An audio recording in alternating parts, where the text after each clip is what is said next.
નમસ્તે, આજે આપણે બનાવવા જઈ રહ્યા છીએ ભરેલા શિમલા મરચાં. તો ચલો સામગ્રી જોઈ લઈએ.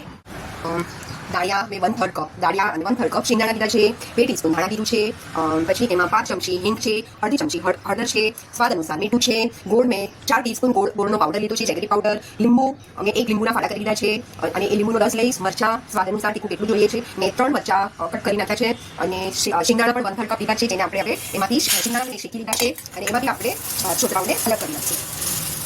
અને હું તો ઘણી વાર છોતરાઓ સાથે પણ લઈ લઉં છું, જેમાં બહુ સ્વાદમાં ફરક પડતો નથી, છતાં પણ ન ગમતા હોય તો છોતરાઓને કાઢી લેવાના. અને પછી છોતરા અને શિંગદાણા આપણે સાથે પીસી લઈશું. મેં એમાં કઢી પત્તો પણ લીધો છે, સ્વાદ અનુસાર મીઠું મેં કીધું પહેલાં જ.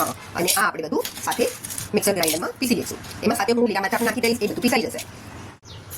ઓકે, તો મારી સેને રેડી થઈ ગયું છે, જેને મેં શિમલા મિર્ચા 3 મીડિયમ સાઇઝના કેપ્સિકમ લીધા હતા, એમાં હાફ કટ કરી લેવાના છે અને બીને હલકા આમ હાથે અંગૂઠાથી આપણે થોડું આમ કરીએ છીએ તો બધા બી અને આમ ચટકી નાખવાના એટલે બી નીકળી જાય છે બધા. અને 3 મીડિયમ સાઇઝના લીધા છે અને હાફ કટ કરી લીધા છે. એમાં અને એમાં મેં ઘણી બધી કોથમીર નાખી, જે મેં કહેવાનું ભૂલી ગઈ, એમાં ઘણી બધી કોથમીર નાખી છે અને બીજું બધું. અને હા, મેં એમાં 2 ટીસ્પૂન વધારે હતી જેગરી પાવડર, થોડું ખટાશ વધારે લાગતી હતી તો 2 ટીસ્પૂન વધારે હજી મેં એટલે ટોટલ આપણે થયા 4 ટીસ્પૂન અને બીજા 2 ટીસ્પૂન મેં કાઠું ગોળનો પાવડર એડ કર્યો છે. એટલે ખટાશ અને ગળાશ એ આપણે સ્વાદ અનુસાર બેલેન્સ કરી લેવાની. બસ વચ્ચે આ ગ્લાસ બચ્યું છે એને આપણે ભરી નાખું છું. અને અગર તમારે થોડું બચી જાય, મસાલો કદાચ બચી પણ જાય તો એને આપણે ફ્રીજમાં વાટકીમાં ભરીને રાખી શકીએ છીએ. કોઈ બી એવા શાક હોય, તેલવાળા ભીંડા, રીંગણા જેવા શાક હોય, એમાં જ્યારે ખવાવે લાસ્ટમાં ત્યારે થોડું ભભરાવીને નાખો, ભરેલા શાક જેવું લાગશે, તો એની સાથે પણ સારું લાગે છે. એટલે થોડું બચી જાય તો કોઈ વાંધો નહીં. મારું થોડું બચ્યું છે 3 ચમચી જેટલું, વધારે નથી. એટલે તમારે ભરવું હોય તો ઠીક, નહીં તો સાથે દબાવી, બહુ દબાવીને એકદમ દબાવીને પણ નથી ને એકદમ વધારે પણ નથી. તો ઠીક છે. અને આપણે હવે કુકરમાં કુકર રેડી છે, એમાં પાણી નાખી દીધું છે અને નીચે કાંટલો નાખેલો છે, 1 સવા ગ્લાસ પાણી છે, એની પર આપણે આ કુકરની ગાળી મૂકી દીધી છે, એના ઉપર આપણે આપણા કેપ્સિકમ મૂકી દેવાના છે આવી રીતે.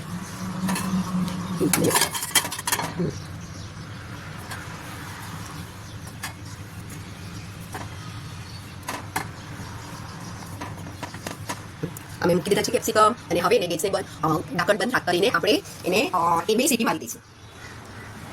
બસ હવે ફૂલ ગેસ પર આપણે 2 સીટી મારવાની છે. 2 સીટી મારશું એટલે ગેસ બંધ નાખવાનો છે, હવા નીકળી જાય એટલે ખોલી નાખવાના. આમાં કુકરને થતા વાર નથી લાગતી, ફટાફટ 2 સીટી થઈ જાય છે, કારણ કે એમાં બધું શાંતિનું છે, કૂક છે, શેકેલું છે. અને એક ઓર દાળિયા, અગર આપણી પાસે દાળિયા ન હોય તો એના બદલે ચણાનો લોટ હોય તો એને શેકીને પણ યુઝમાં લઈ શકાય છે.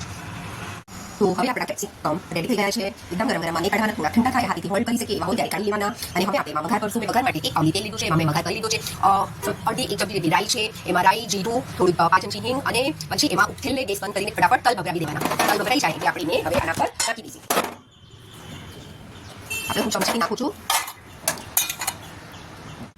તો આપણા હવે ભરેલા કેપ્સિકમ, ભરેલા શિમલા મરચાં રેડી થઈ ગયા છે. Thank you.